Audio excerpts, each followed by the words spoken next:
So welcome firstly to this year's Juniper Festival. Anyone here for the first time? Great. It was bigger and hopefully better this year than it's been the last 2 years. We're lucky enough to be kicking off today's talks in the Anatomy Theatre with Geraldine Coates, who's behind the Gin Time website, which is a sort of online resource for gin lovers, I guess, and also the writer of several books about the world of gin. The latest one of these we both have in our hand. This one here was released tail end of last year. Yeah. Is that right? Yeah. Great. So I'll just kick off then.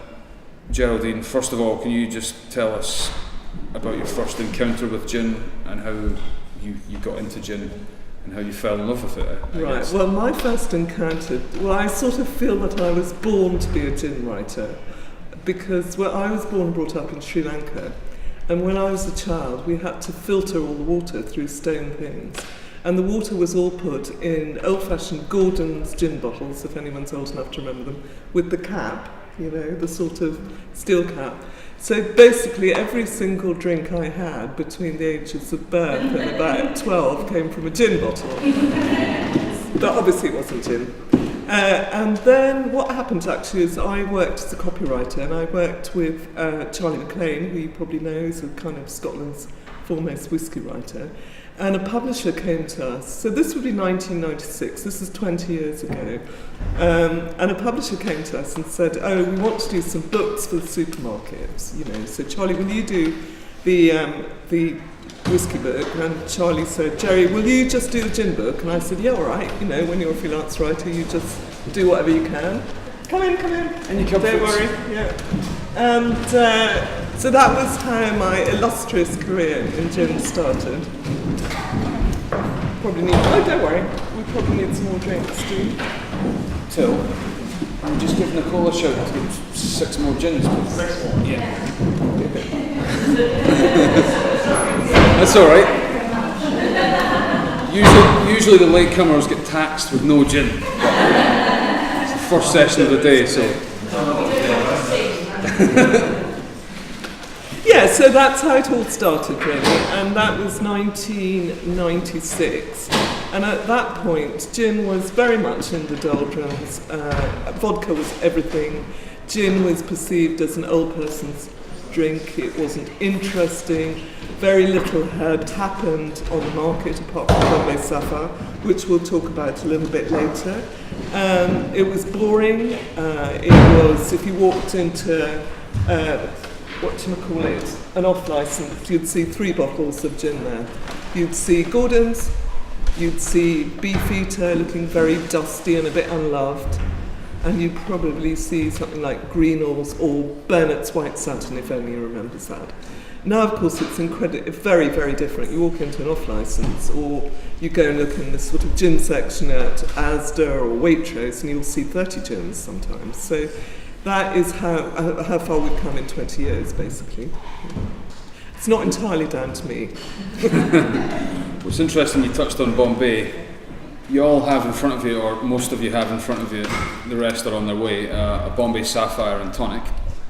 Now, Geraldine, can you just explain the importance of Bombay Sapphire in terms of the gin world as we know it these days, and what it did for the gin category? Yeah, well, I think Bombay Sapphire sometimes, because it's been so successful, people actually forget what a pioneer it was. It was, now it's such a huge brand, it's really up there with Tanqueray, and probably outstripping Tanqueray, probably outstripping Beefeater's, probably only second to Gordon's, which is the mass market brand. But actually, when Bombay launched, and I don't know if we've got a bottle sitting here so we can remind people of how different it looked. So it launched in about 87, I think, or 88. And if you remember what old gin bottles used to look like, they were dark green and they had very minimal packaging. They certainly didn't say anything about the ingredients. Whereas you see here on this bottle, and it always has had this actually, it's always had the botanicals carved into the side of the bottle. It's always talked about what botanicals are in the gin. No gin was doing that at the time. And So it launched in about 1988, and I suppose by 1990-91 it was really catching on. It was particularly aimed at people. So the guy who launched it was an American, and he was a British American actually, and he saw this gap in the market for people who liked vodka, but they didn't like the big heavy gins, you know, big juniper heavy gins like Tanqueray or like Beefeater. So he saw this idea, and Bombay hates saying this, but it is a lighter style gin, there's no question about it. And it's got all kinds of exotic ingredients. First of all, he launched Bombay Dry, which is a lovely gin if you ever come across it, especially in Spain, they're really keen on it, and it's a great gin. And with the success of Bombay Dry, they then launched Bombay Sapphire. So it was the lighter style gin, it talked about botanicals, it talked about the liquid, and it had this blue bottle, which is very striking, which they've basically hardly changed in 30 years now, you know. And of course everybody then, I mean when I say to people, what's your favourite gin, they say, I really like that blue gin. Of course it's not blue. But it's been a tremendous success, and it really, I would say, was the spur for creating the entire interest in the gin market. People saw, first of all, manufacturers, producers, distillers saw it was possible. Gin wasn't dead, it wasn't just a kind of moribund category. There was room for growth and there was room for innovation.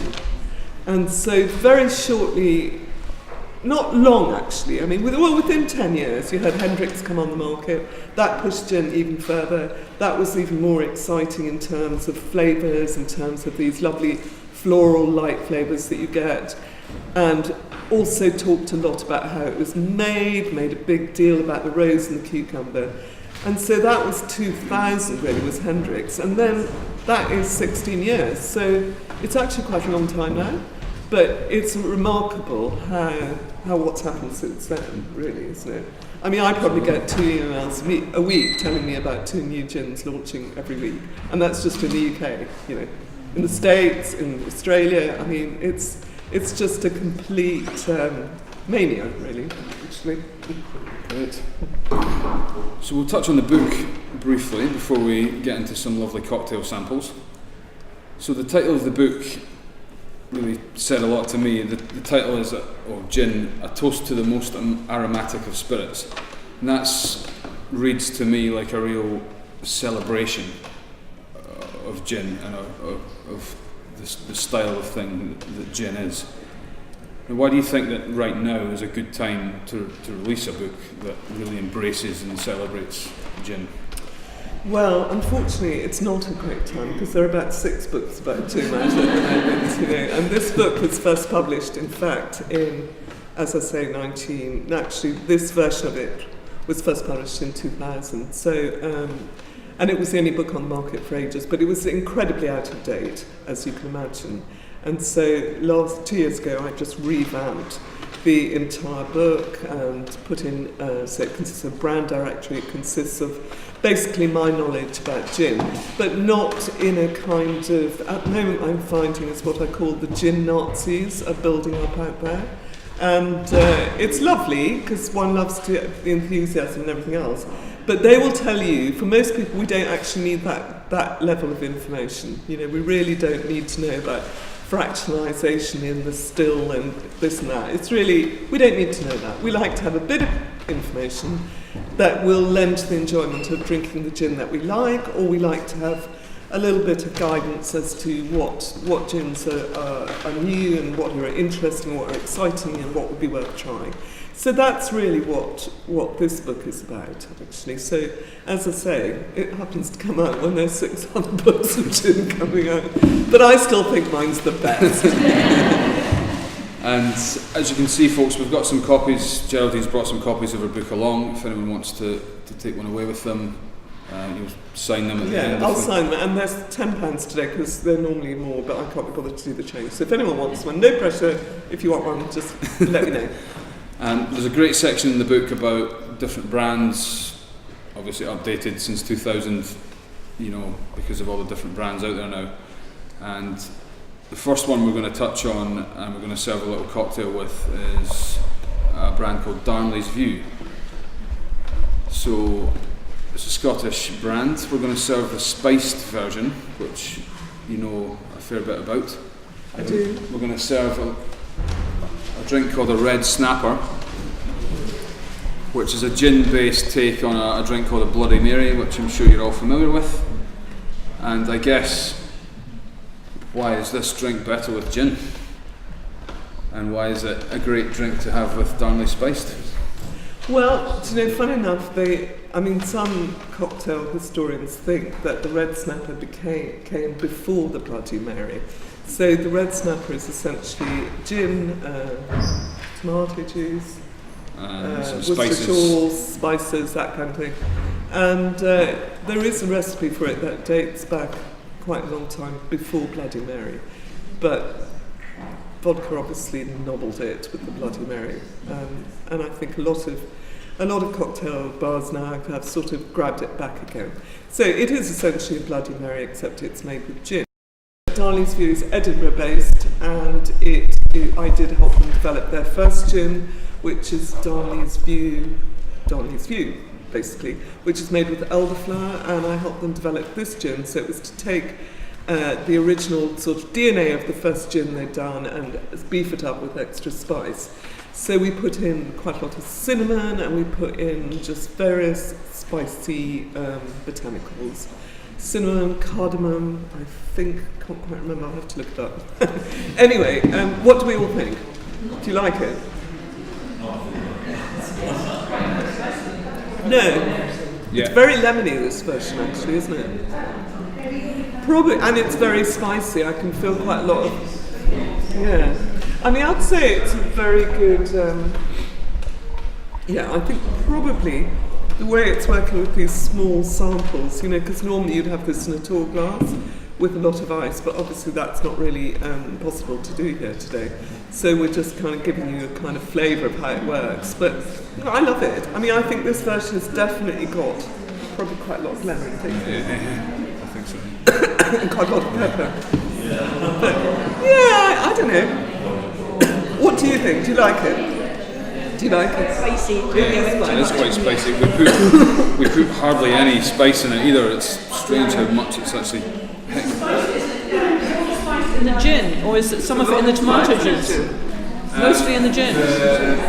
The spicy flavour will come from the gin. The heat won't come from the gin. The heat comes from a little spice mix that we made up. I'll just tell you what the spices are in the gin, because even though I helped develop it, it's quite a long time ago.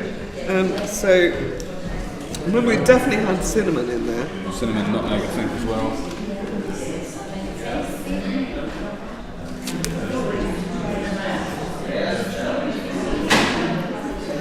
Okay, so in the spice gin, in the actual gin itself, it's got cinnamon, nutmeg, cassia, and it's got ginger. I can taste a lot of ginger in that, actually, which I like.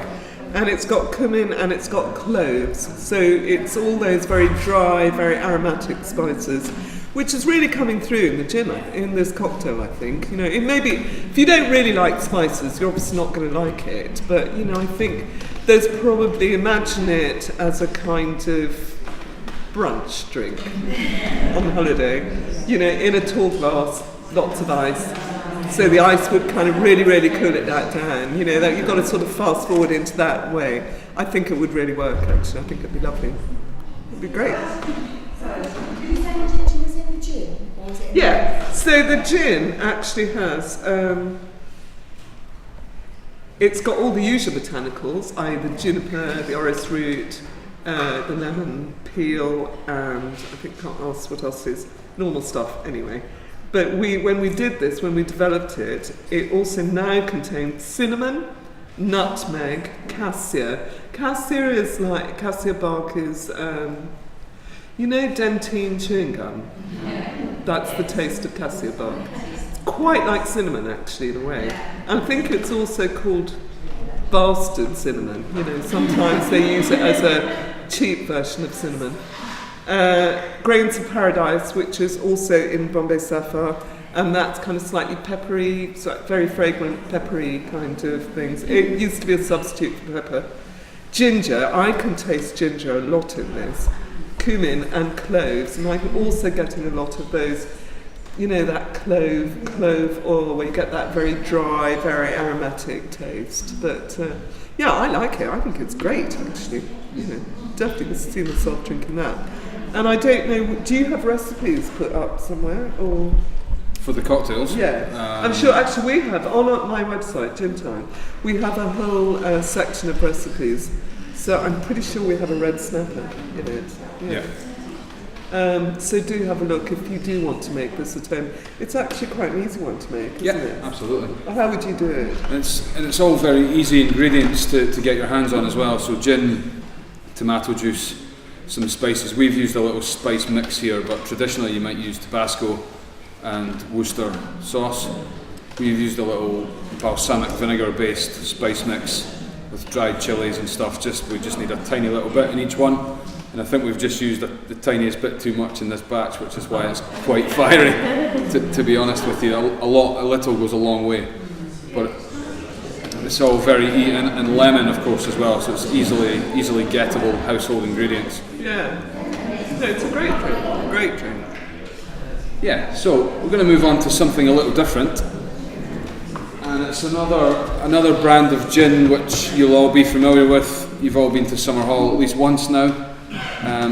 It's the home of Pickering's Gin, the first Edinburgh gin distillery in 150 years or so, is that right? I would say, yeah, definitely. So the first people to commercially produce gin within Edinburgh for a long time. Yeah, and I'll let you explain, Geraldine, actually a little bit about Pickering's and how they came to be at Summerhall. Right, so this is another gin I had a little bit of. I helped a bit. I mean, I should take shares in all these gins. I mean, I really should. But anyway, so the guys at Pickering's, it's Mark and Marcus and Matt, and they work here. Do you know? Sorry. Okay. I'll just wait till the drink's ready. Seconds.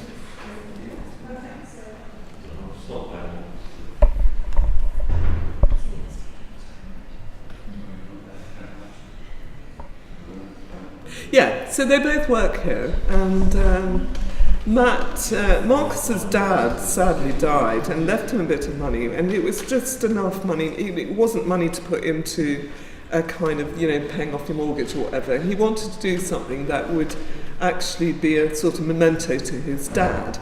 And his dad was a really great gin fan, and also had been in India during the war and had a great friend in India who had given him years and years ago a recipe for making gin. And so Marcus and Matt are extremely enterprising guys. So essentially, I don't know if anybody's been to the distillery around the back there, have you? Oh, you should go and have a look. It's open all day today. You can just go and have a look and see a proper working distillery, you know. And so what they did is they took what were the old dog kennels round the back of, because you know this place used to be the Dick Vet, the campus for the veterinary school. So what were the old dog kennels? They kind of completely transformed and made into a very cute distillery, you know. And it's also great because when you think about distilling gin, you think, gosh, you must need a huge place and it's a factory and it's, you know. But really when you see it, it's incredibly simple. I mean, he's got the still and he's got, you know, he's got the runoff into the thing, and he's got a little bottling line there, and he's even got a little wax machine. So you can go and dip your own bottle with the wax things. It's fantastic. Honestly, I really urge you to go. I mean, it's completely free as far as I know, isn't it? You just walk in and have a look around. You know, it's great. So anyway, they started it. It must have been about 3 or 4 years ago. And they even had Matt as an engineer, so they experimented. Whenever people start gins, you know, you think it's quite simple, but it's not. It's a little bit like trying to develop any sort of recipe. You know, you have an idea of what you want it to taste like. I mean, they did start off with a recipe that had been handed down. But I remember when I spoke with them at the time, it was too heavy on cloves and it was, you know, things. So basically it's a bit like cooking. You've got to kind of keep at it, perfecting it, a little bit of this, oh no, that's too gingery, let's not do that, let's drop it down. Then every time you do that, just as in cooking, all the other flavours change, you know. So it takes quite a long time, unless you're very, very lucky, to just arrive at the thing you wanted to arrive at. But eventually they did, and they launched it, I think, let me just double check, I think it was 2002. No, it wasn't 2002, what am I talking about? It was about 2 years ago. 2014. Yeah, exactly, it was 2 years ago. I think it's fantastic. So these are the botanicals in it. So it's got juniper berries, obviously. It's got lemon, but it's also got cardamom. It's got fennel, which is quite an unusual one for a gin recipe, actually. You know, remember these are all very, very, very tiny amounts, but it's what distillers are looking for is the balance of flavour to create their own unique flavour. So each gin has a different recipe. It may have the same ingredients, but it will be the proportions that are different or what makes it different. And they never really give, they might tell you, distillers might tell you what the ingredients are, but they never tell you what the proportions are. You know. So this has got fennel, and it's got anise, and it's got lemon, lime, and cloves. Yes, and then that was the other thing that was really interesting. So, where they had these quite volatile botanicals called, you know, like fennel's quite volatile, anise is quite volatile. So they actually invented their own way of distilling, which is kind of do a sort of bain-marie situation. So they've got the still, you know, the steam's fed in, the liquid's put in, the botanicals are put in, and then normally it's just kind of boiled up, if you like, rises up a swan neck, very like whiskey distilling, and crosses over, then it returns down into the retort and it becomes liquid again, that's the gin.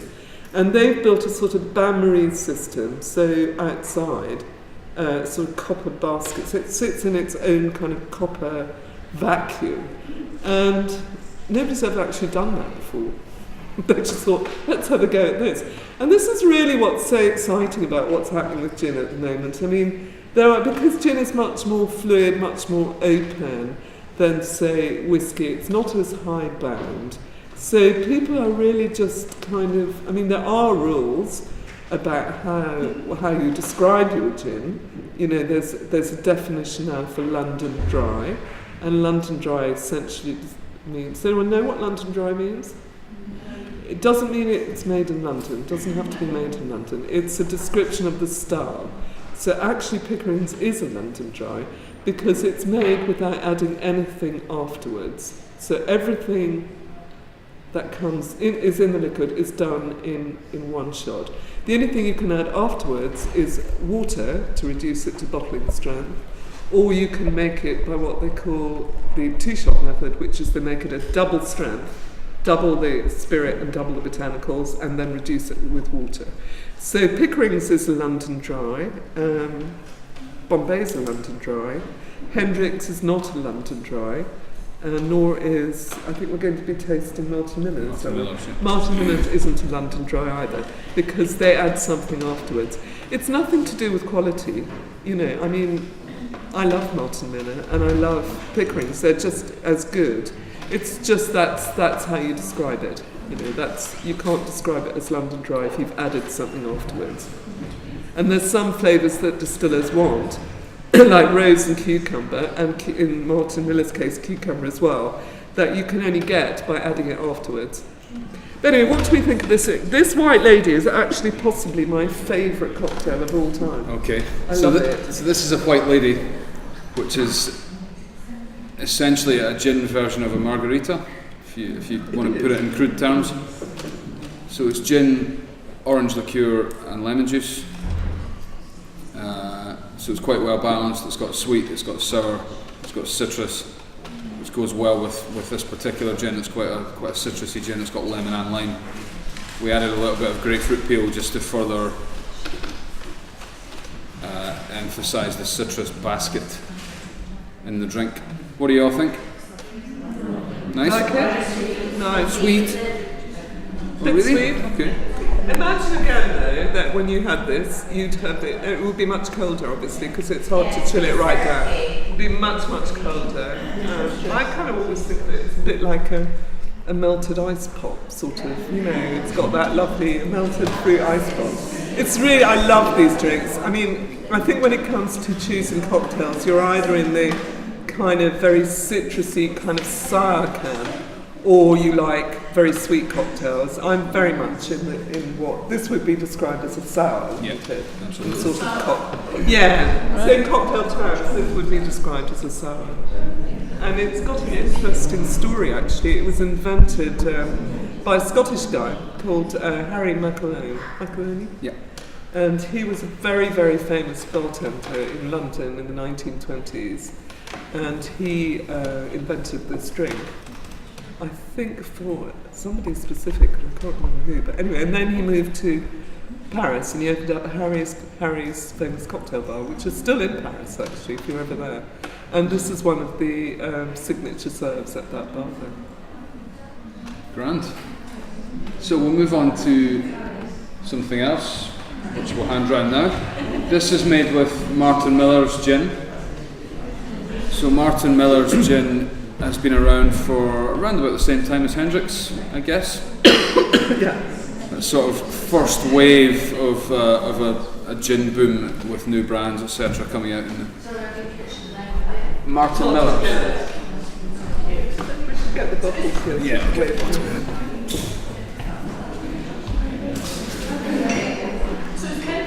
New gin. So I thought that Hendrick's came out in 2000, so although it seems very new, it has been around for a bit.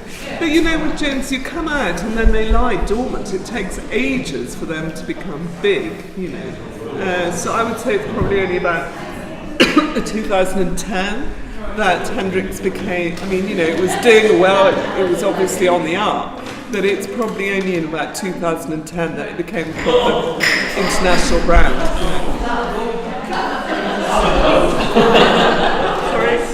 Can I just say, I can't hear what Geraldine is saying, because no, I can hear you, but everybody is speaking behind me, and I'm finding it really, really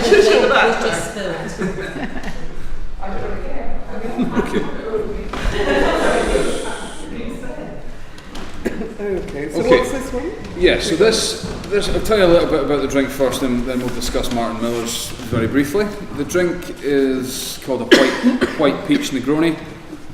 Anyone know what a Negroni is? It's probably my favourite drink in the whole world.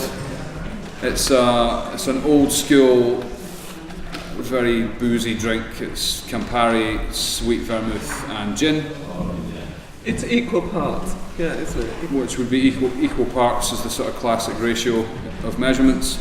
This one we've done a little bit of a white peach white because of the type of bitters we've used. It's not Campari, it's Sousa, which is a French wine-based aperitif. It's very bitter, and we've used the peach comes from the vermouth we've used, which is Rinkenkin, which is a peach wine-based French aperitif also, and the gin comes from Martin Miller's. We've made this one a little bit gin heavy because we're at a gin festival. It's all about gin. We want the gins to shine through the drinks. This one has got a lot of complex flavours from the vermouth and the bitters. We want the gin to come through a little bit more, and hopefully it does. It's quite a strong boozy drink. It's an aperitif. Should get the appetite stimulated, the juices going. It's well balanced though, because I don't like Campari and it's still, I can drink it. So, yeah. It's supposed to be Campari is the classic Italian aperitif, and so the point of it, aperitif means, you know, you have it before dinner, it opens your appetite, it's an appetite stimulus, and Campari it's a very, very good match for gin, because Campari contains, I think, something like 62 different herbs and Lots and botanicals, really, botanicals and herbs.